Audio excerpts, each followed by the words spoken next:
Hello everyone, welcome back to Not Facing Garden. Today I'll be doing an update on some of my roses. This will be a full tour and I haven't done such in the past. This first rose, which I'm always very happy about, is Leonardo da Vinci. It's highly floriferous, although it has no fragrance. It makes up for that by abundant beautiful flowering. Here again is my iceberg climbing rose. This is in its third year and it's at its best. This year it's flowering profusely in large multiple clusters, almost like a bouquet.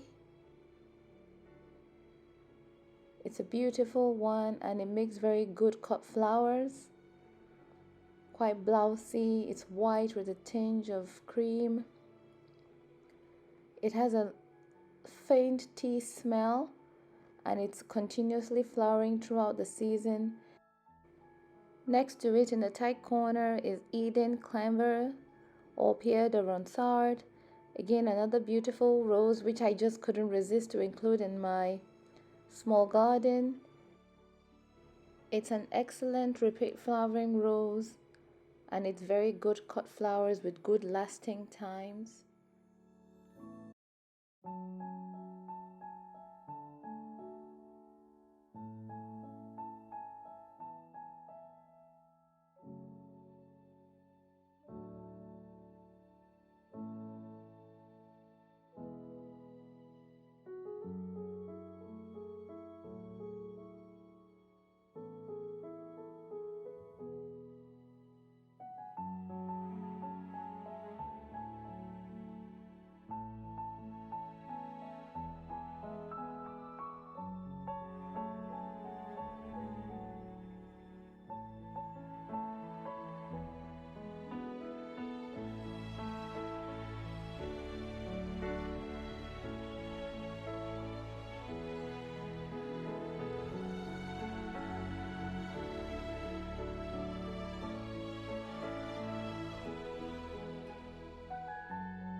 This is beautiful Jasmina climbing rose.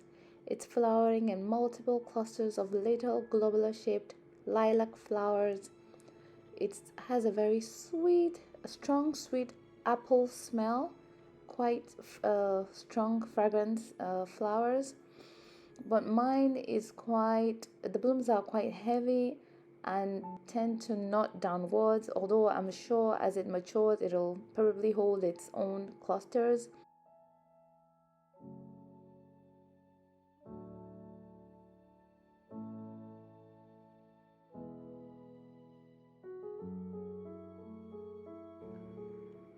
My Laguna hasn't held up with the strong heat that we've been having of late. We've been in a heat wave, but again, it's when it comes out, initially it's beautiful, but it doesn't last.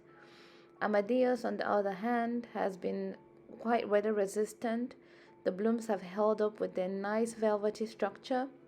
The beauty does make up for the lack of fragrance, and the swan. Both are grown in large pots at the moment, but the previous three climbers are actually in the ground.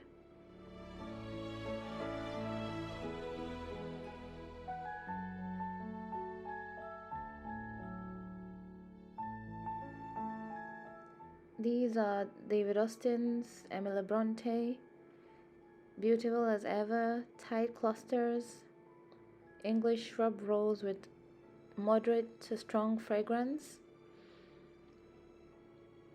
This is a beautiful one of my favorite Koko loco. It's a very young plant, but it's holding up its blooms nicely. I love this, I think they're called hybrid teas. It's very good for cut flower arrangement and it does hold up against the heat and the rain. It's beautiful, unique.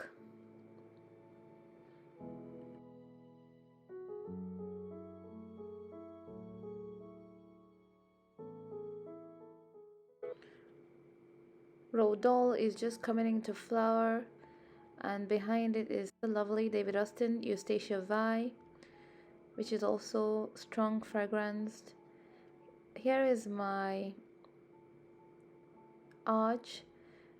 The clematis, I think, is Nelimosa. It's beautiful, but the new dawn climbing rose is still not in full flower. I'll maybe do an update later, but it's full of buds.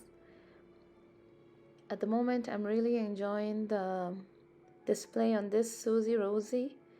It's one from Harkness Roses. It's got a very sweet, strong old rose fragrance. It starts at apricot and it opens into a peach bloom. It is a lovely bush and I would recommend. It's got very strong, healthy foliage. I've combined it with the clematis, which you can see peeking through. And another lovely climbing rose for anyone looking for a peach fragranced one.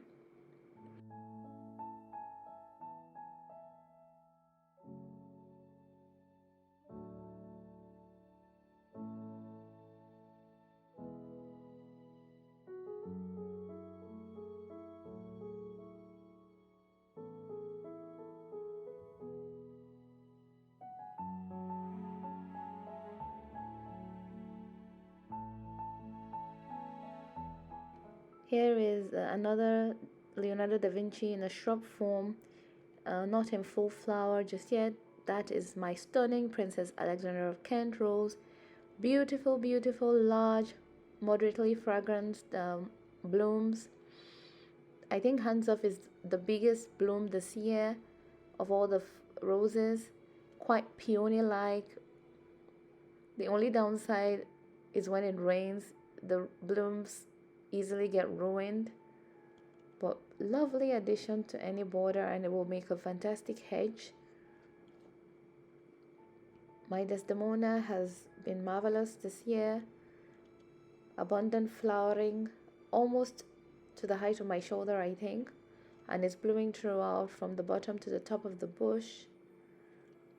Again, you can catch that cream blush which fades into the white and it's got a nice sweet smell. That's my Zephyrin Druin. And finally, Queen of Sweden, which is not quite yet in full flower, but it's getting there. Thank you so much for watching if you made it till the end of this video.